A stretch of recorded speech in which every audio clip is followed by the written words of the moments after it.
degmada boqolmaayo ee gobolka Liimaan oo kamid ah degmooyinka laga hirgeliyay mashaariic mugle sanadan 2013 kana mid yihiin mashaariicahaasi afar dugsi waxbarasho goobo caafimaad ayaa waxa kormeer indheeyna oo ku helino ka warbaahin ahaan ku soo maray guddiga joogtada ah ee mashaariicaha horumarineed ee degmadaasi boqolmaayo taanu kormeerkaasi ku guda jirnay ayaa waxaan wareys la yeelanay qaar kamid ah shacabka ku dhaqan qabalaha jidxun noogana warbixiyay hadda ka hor goobaha ay wax ku baran jireen iyo waqti xaadirkan dugsiyada loo dhisay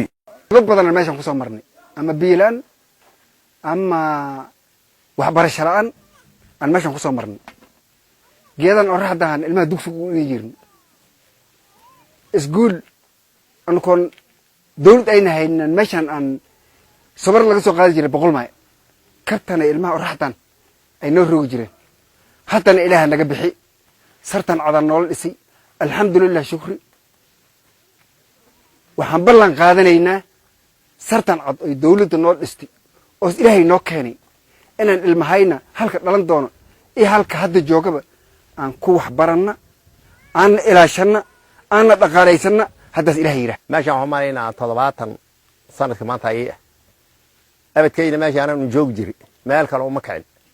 maanta ilaahay mahadiis sara noola dhison hoos taagana waa ku faraxsanahay ardadii waa noo joogtaa inay noo wax bartaan oo ardadii ku dhasha iyo ku sii joogay ay noo bartaan diyaar aan u nahay dhinaca kale waxaan xafiiskiisa waraysi kula yeelanay si uu nooga warbixiyo gudoomiyaha degmada boqolmaayo mudane Cabdullaahi Yuusuf Cali soo arabaabay in 20 mashruuc oo mugle laga hirgeliyay degmada boqolmaayo mashaariicda ee 2013 ee degmada boqolmaayo kan u soo dhaadhaco miisaaniyada degmada waxaa laga fuliyay laba iskuul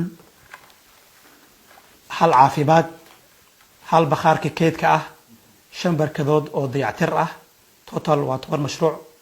ayaa laga fuliyay kabitaalka degmada waxaa ka howlgala laba mashruuc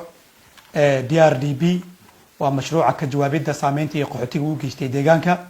mashruuca asaga ah wuxuu sanadkan fulinayaa degmada ka fulinaya 7 mashruuc waa 4 iskuul laba biyo midna waa barkad midna waa water reservoir ama keedka biyaha wax xarunta degmada loo sameeyo iyo hal xaruntii caafimaadka xoolaha